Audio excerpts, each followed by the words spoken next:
नमस्कार दोस्तों, स्वागत करता हूं आप सभी का वैष्णवी एस्ट्रोलॉजी में। पिछले 2 सप्ताह से मैं कोई वीडियो नहीं लेके आया। एक्चुअली समय नहीं निकल पाया। कोशिश करूंगा कि ये वीडियो समय पे आप तक पहुंच जाए। लास्ट 2 सप्ताह से हमने बहुत उथल पुथल मार्केट में देखी। सोने को एक हाई बनाते हुए देखा। बहुत सारे न्यूज़ थे, है ना। किस तरह से ट्रंप ने इंडिया में टैक्स को बढ़ाया, जिससे हमारे करेंसी का वैल्यू डीवैल्यूएट हुआ, और डीवैल्यूएट होने की वजह से सोने और चांदी में बहुत ज़्यादा तेजी देखने को मिला। क्योंकि डीवैल्यूएशन जब करेंसी होता है तो उसका डीवैल्यूएशन की कीमत, जो भी परसेंटेज में वो डीवैल्यूएट होता है, वो एडिशनली कमोडिटी के प्राइस में ऐड हो जाती है ना। तो हमने देखा उसका इम्पैक्ट भी किस तरह से हुआ। अब आगे हम बात करेंगे कि आने वाले सप्ताह में किस तरह से सोने चांदी और क्रूड के दामों में हमें उसका एक इम्पैक्ट देखने को मिलेगा। दोस्तों, ये 11 अगस्त 2025 का चार्ट है। 11 अगस्त 2025 का चार्ट है। यहाँ अगर हम देखेंगे, यहाँ चंद्रमा राहु के साथ संबंध बना रहा है ना। चंद्रमा राहु के साथ संबंध बना रहा है। राहु शुक्र और गुरु के साथ संबंध बना रहा है। शुक्र गुरु की युति हो रही है। तो यहाँ एक ऐसी स्थिति बनी हुई है, इशारा कर रही है कि आने वाले दिनों में कुछ नया घटना घटने वाला है। जो पुरानी घटनाएं 2 सप्ताह से घट रही थी, वहाँ ये जो मेजर इम्पैक्ट था वो प्लूटो, मंगल और हर्षल के बीच में जो ये बड़ी ट्राइन बनी थी, इसकी वजह से था। साथ में मंगल की जो एस्पेक्ट थी शनि के साथ, उसकी वजह से था। शनि और मंगल की प्रतियुति अक्सर सोने में तेजी लाती है। अब शनि और मंगल की स्तुति क्यों ऐसी करती है? क्योंकि शनि और मंगल दोनों ही नेगेटिव प्लैनेट हैं, मालेफिक प्लैनेट हैं। इनकी प्रतियुति ग्लोबल मार्केट में एक ऐसी स्थिति पैदा करती है जो सोने के भाव के लिए, कमोडिटी के भाव के लिए पॉजिटिव हो जाता है ना। तो इसकी वजह से हमने सोने में तेजी आती देखी। शुक्रवार के दिन सोना अपने चरम सीमा पे था, सुबह 3 बजे की लगभग। अगर आप देखें तो शुक्रवार के दिन सुबह 3 बजे शनि और मंगल के बीच में एग्जैक्ट 180 डिग्री बना था, जिसकी वजह से ऐसा हुआ। अब शनि और मंगल के बीच में जो ये 180 डिग्री है वो धीरे धीरे अलग हो रहा है। साथ ही साथ मंगल हर्षल और प्लूटो के साथ भी संबंध बना के अब अलग होती जा रहा है। मगर अभी भी यह एस्पेक्ट एक्टिव है। मैं ये नहीं कह रहा कि एक्टिव नहीं है, एक्टिव है। गुरु और शुक्र के बीच में जो संबंध है, अगर इसकी बात करूं तो यह संबंध मई 21, 2024 को बना था। और साथ में आप अगर रेफरेंस के लिए देखना चाहें तो 1 मार्च 2023 को भी बना था। 1 मार्च के दिन शुक्र और गुरु दोनों अस्त नहीं थे, मार्गी थे और सही स्थिति में थे, तो उसकी वजह से सोने में तेजी आई थी। मगर 21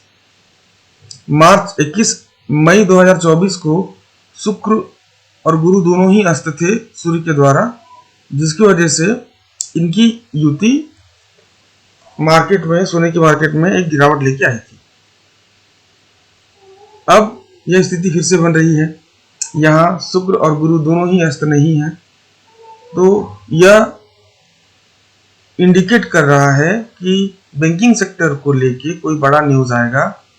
कुछ इंटरेस्ट रेट को लेके एक मनोवृत्ति तैयार होगी जो पॉजिटिव होगी। अब राहु की दृष्टि गुरु और शुक्र के ऊपर है, साथ में चंद्रमा यहाँ संबंध बना रहा है।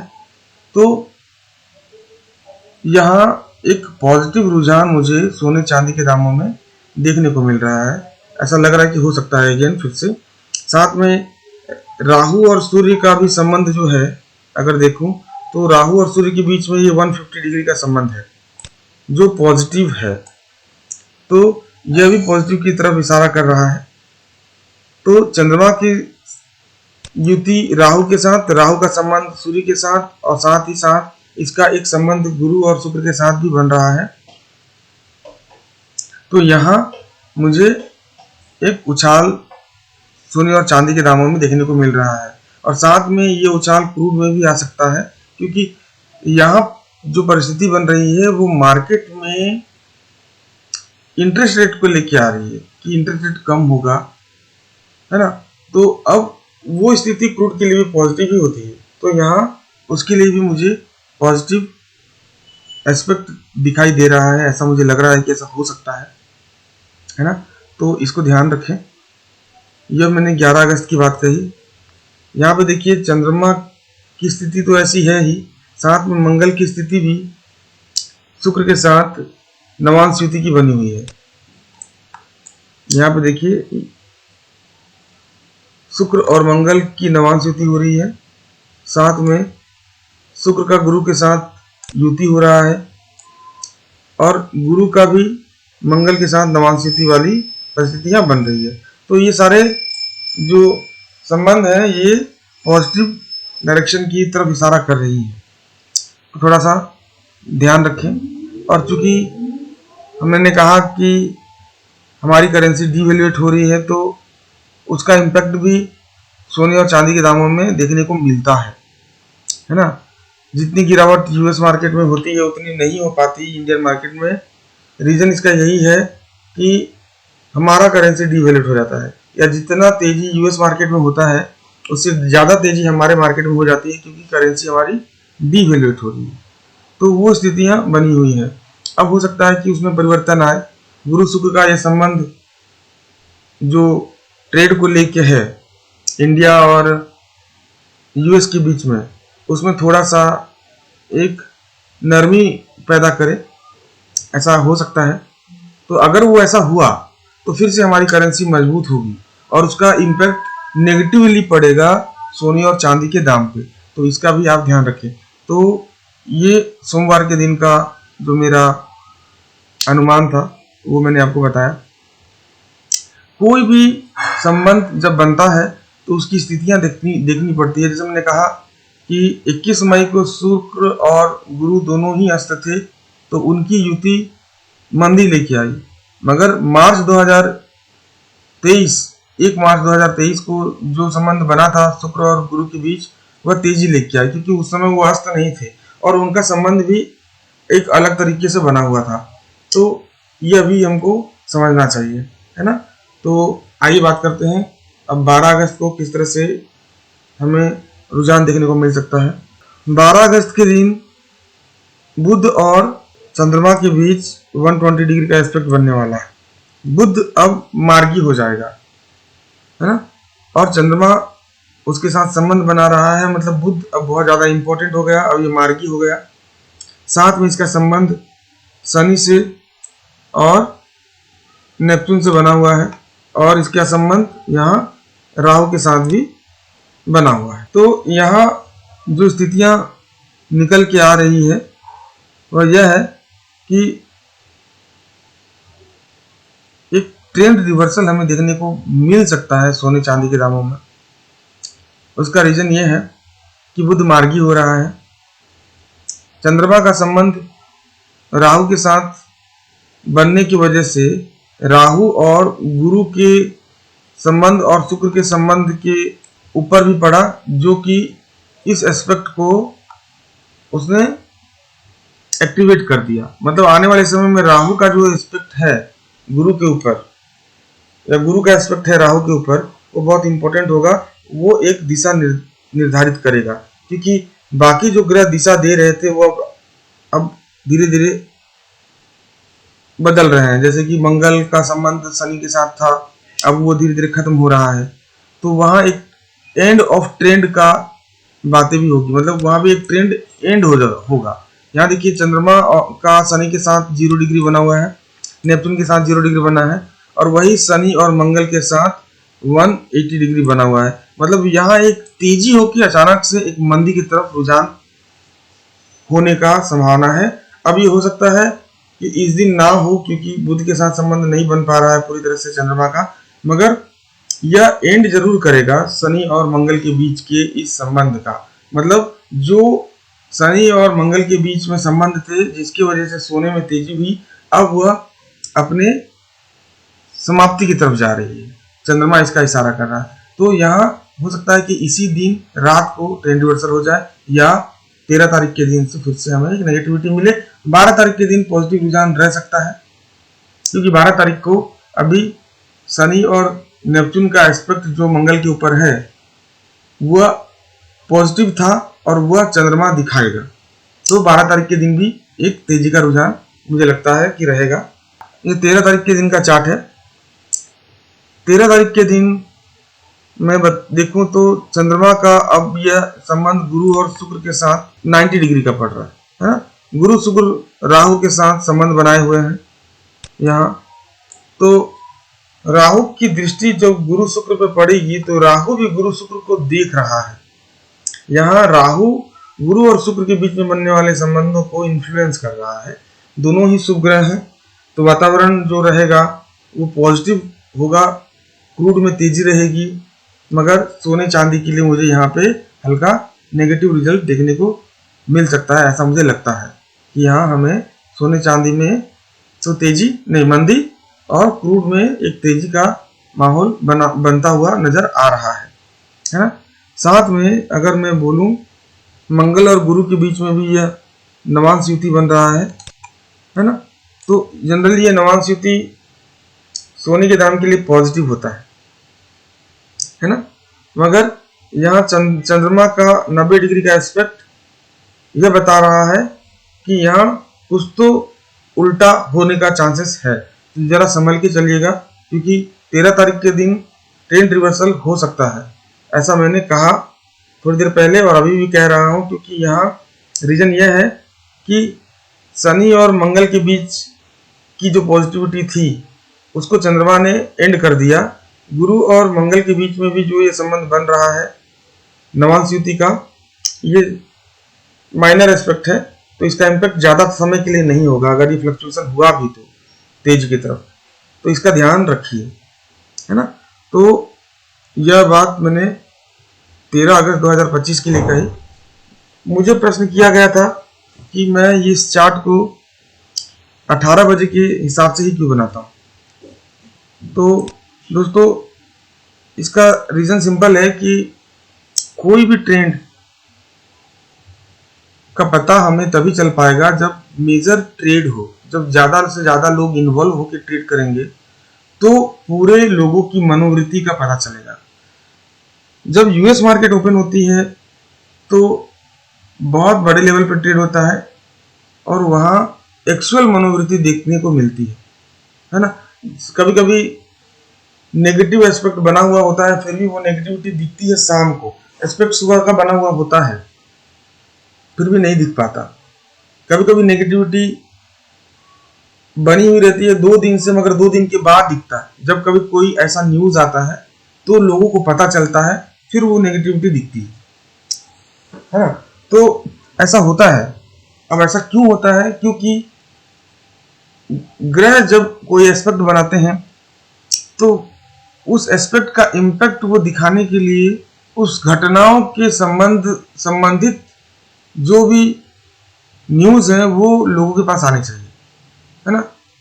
तो वो न्यूज जब आएगी तभी जाके वो एस्पेक्ट अपना रिजल्ट दिखा पाएगा। मेजर एस्पेक्ट जब कभी भी बनता है तो हो सकता है कि वो मेजर एस्पेक्ट बन चुका है मगर फिर भी ट्रेंड रिवर्सल नहीं हो रही है। रीजन इसका यही है कि मेजर एस्पेक्ट तो बन गए मगर वह मेजर एस्पेक्ट किस तरह से काम कर रहे हैं इसका पता जब तक लोगों को नहीं चलेगा तब तक वह काम नहीं करेगा, है ना। तो यही चीजें हैं। जब मेजर घटनाएं होती रहती हैं तो घटनाएं तो होंगी मगर वो कब होगा, वह किस समय होगा, इसका पता हमें बहुत ध्यान से देखने से पता चलेगा। कभी कभी इसमें भी गलतियां हो जाती हैं मगर ट्रेंड अगर वैसा बना हुआ है तो वो आज नहीं तो कल वैसा रिजल्ट देगा। ऐसा अक्सर मैंने देखा है, इसी के लिए मैं आपको बता रहा हूँ। तो ये 13 अगस्त की बात कही। यहाँ पे जो संबंध बना था उसके रिलेटेड जो भी थी। अब मैं 14 अगस्त की बात करूंगा। 14 अगस्त को यहाँ चंद्रमा बुध को 90 डिग्री के साथ देख रहा है। बुध का संबंध यहाँ देखिए चंद्रमा से 90 डिग्री, साथ में शनि के साथ इसका संबंध बना हुआ है, नेपच्यून के साथ भी बना हुआ है, मगर यहाँ राहु के साथ भी बना हुआ है। तो राहु शनि नेपच्यून के साथ इसका संबंध बना हुआ है। राहु के साथ संबंध इसका पहले भी था, मगर उस वक्त ये वक्री था, अब ये मार्गी हो गया है, तो ये रिजल्ट उल्टा देगा। मतलब यहाँ हमें फिर से एक नेगेटिव ट्रेंड का एक्सपेक्टेशन लग रहा है सोने और चांदी में, है ना, क्योंकि यहाँ बुध मार्गी हो चुका है। अब रिजल्ट वैसा नहीं देगा जब जैसा वो वक्री में दे रहा था, तो ऐसा हमें देखने को मिल सकता है। साथ में जो पॉजिटिव एस्पेक्ट थे सूर्य और राहु के बीच वो कंप्लीट हो चुके हैं। यहाँ सूर्य और चंद्रमा के बीच में राहु और चंद्रमा के बीच में भी यहाँ नवांश युति हो रहा है। इस बात को भी ध्यान रखना है कि राहु के साथ चंद्रमा नवांश युति में है, तो राहु इंपॉर्टेंट हो जाता है। राहु का संबंध बुध के साथ बना हुआ है और साथ ही इसका संबंध शुक्र के साथ भी बन रहा है ना। तो हमें फिर से एक नेगेटिव मूवमेंट सोने चांदी में देखने को मिल सकता है यहाँ, और क्रूड में एक पॉजिटिव मूवमेंट देखने को मिल सकता है। ओवरऑली ये जो वीक है, इस वीक को मैं इस तरह से करूँगा कि शुरुआत के जो 2 दिन रहेंगे वो पॉजिटिव रहेंगे, उसके बाद वाले जो 2 दिन रहेंगे वो नेगेटिव रहेंगे। इस तरह से यहाँ सोने और चांदी में ट्रेड होगा। और क्रूड के लिए शुरुआत में हमें हल्का पॉजिटिव देखने को मिलेगा, बाद में ये पॉजिटिविटी बढ़ने की संभावनाएं है। तो दोस्तों इस तरह से यह इस वीक का जो रुझान है वो मैंने आपके साथ शेयर किया। दोस्तों बहुत सारी डिटेल्स होते हैं, मैं नहीं जिक्र कर पाता, और बहुत सारी चीज़ें हैं जिनको देखना पड़ता है, इतना इजी नहीं होता प्रिडिक्ट करना, मगर एक ओवरऑल अनुमान जरूर मिल जाता है कि किस तरह से ट्रेड होगा। 90 डिग्री हमेशा नेगेटिव हो ऐसा जरूरी नहीं है ना। ऐसे मेरे से 2 बार गलती हो चुकी है जब मैंने उसको नेगेटिव माना मगर वो पॉजिटिव हो गई। जनरली होता क्या है कि जो हमारे शास्त्रों में लिखा गया है कि डिफिकल्ट एस्पेक्ट होता है, तो डिफिकल्ट एस्पेक्ट किस तरह से परिस्थिति को इन्फ्लुएंस कर रही है उसको भी देखना पड़ता है। जैसे पिछले दिनों शनि और गुरु के बीच में 90 डिग्री बना, वो सोने के लिए पॉजिटिव हो गया। गुरु और राहु के बीच में भी 90 डिग्री बना, वो भी सोने के लिए पॉजिटिव हो गया। आप मार्क करें तो शनि और शुक्र के बीच में बनने वाले 90 डिग्री भी सोने और चांदी के लिए पॉजिटिव हुए। ये इसलिए पॉजिटिव हुए क्योंकि उन परिस्थितियों को, ये जो स्थिति थी, मतलब जो शनि और नेपच्यून के बीच में परिस्थिति थी, उन परिस्थितियों को और भी ज्यादा डिफिकल्ट बना दिया ये 90 डिग्री का एस्पेक्ट, जिसकी वजह से सोने में और तेजी देखने को मिली। रीजन क्या है कि सोने का दाम जनरली डिफिकल्ट सिचुएशन में ज्यादा बढ़ता है ना। तो हमें यह भी ध्यान रखना पड़ेगा कि किस मटेरियल के बारे में हम बात कर रहे हैं, क्योंकि डिफिकल्ट एस्पेक्ट नेगेटिव होता जरूर है, मगर अगर वो परिस्थिति को डिफिकल्ट कर रहा है तो प्राइस को गिराएगा नहीं, वो उठा देगा। तो ठीक है, देखिए एस्ट्रोलॉजी है, महासागर है, ये हर किसी को इसको पार करना मुश्किल होता है, मगर फिर भी मेरी छोटी सी कोशिश है। आशा करता हूँ कि इससे आपको इस सप्ताह फायदा मिले, है ना। इसी के साथ ये वीडियो समाप्त करता हूँ मैं। अगर मेरा ये विश्लेषण अच्छा लगे तो प्लीज़ कमेंट करें, लाइक करें और सब्सक्राइब करें। धन्यवाद।